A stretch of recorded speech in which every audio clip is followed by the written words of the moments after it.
I mentioned Jean Piaget just a second. He's a big ed psych guy. He's done lots of different things. I want to focus on just a part of what he did for a minute. He talked about types of knowledge. So in those types of knowledge, I want to focus on two of them that I think are really pertinent to this conversation about questions. So there's social knowledge, and then there's logical knowledge. He actually calls it logical mathematical knowledge, but that's kind of a misnomer because it's not just about math. So I'm just going to call it logical knowledge today. And he says, I'm going to talk about it in this way. If something is social, then should we wait on that question? Is that a question where I want students to defend their choice? So social knowledge, what does that mean? It means something that by convention we have decided it to be so. So we have deemed something thus. That's not something that I can say, okay, I want you to figure that out. Based on what you know, what we've discussed in this class, if it's social, then that's not something that's figureoutable. Let me give you an example. What's social? If I were to say, ready? Who is the 8th president of the United States? And I'm going to stare you down. Who is the 8th president of the United States? Is that a question that's social? Like, could I Google it and find it out? Is that something that happens socially, that or is it something that if I wait long enough, now you can't Google, that's not, I mean, you could, but that's not the point here. Could you use what you know, the things that you have in your head to figure out the 8th president of the United States? No, that's totally social knowledge. So that would be an example of a question that if I asked, I would not say defend your answer, right? If something's social, I don't need a defense of that. That's either you got it or you don't. And if you don't have it, I'm just going to supply it. Something that's logical knowledge, on the other hand, is not something that I can just supply. Now, this is actually not trivial at all, especially, I think, in the realms that we work in. Whether we're teaching somebody to write or we're teaching somebody to mathematize, both of those cannot be, I can't unzip your head, open it up, and pour that in. Here, I'm going to make you a writer. Here we go. Ready? Okay. Now you're a writer. Here, I'm going to make you a mathematician. Here.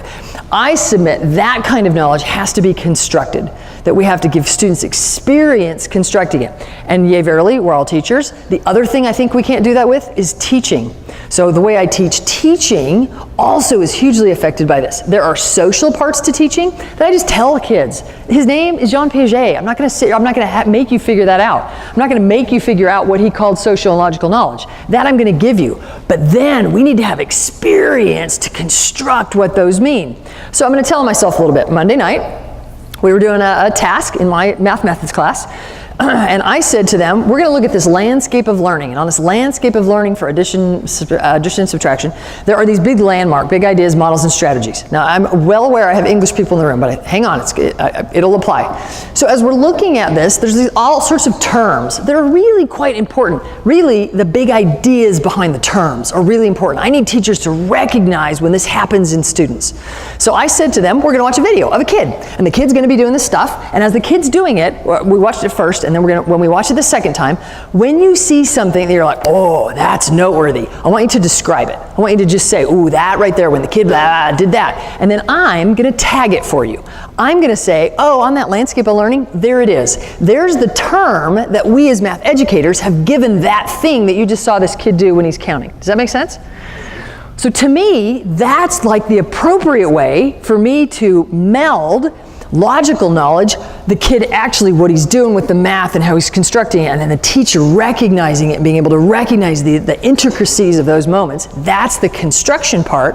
And then I'm going to tag it. I'm going to tell you what the term is that we as math educators have given that thing. So we begin. We watch the video. It's really cute. It's a little kid. The teacher, then we watch it again, and the teacher's like, oh, look when he's doing this. Oh, look, he's doing that. They describe. I tag. It's going beautifully. I'm quite proud. I'm like, yes, class is going well.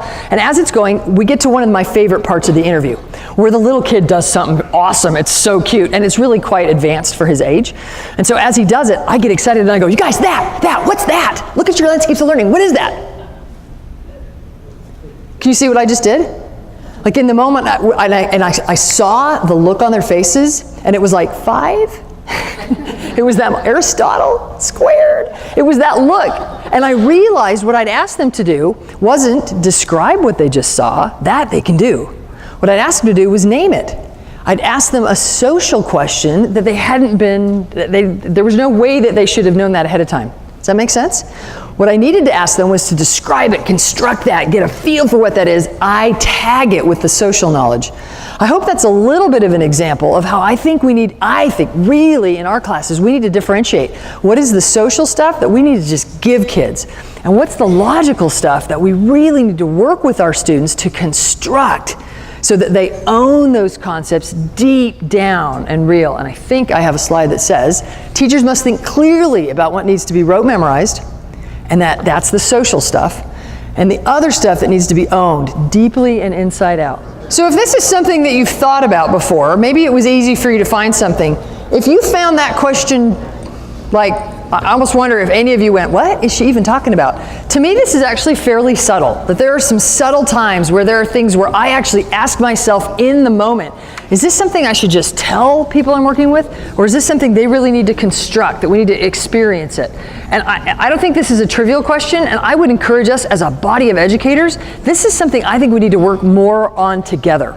So today in my breakout session with the math folks, we're going to actually talk about, so I'm going to try to parse out for you in the conversations we have around content, the things that I think we need to just straight out tell kids, and the things that if we just straight out tell them, if I just hand it to them, then they won't have constructed it, and what they will be doing is just regurgitating that rote memorized stuff.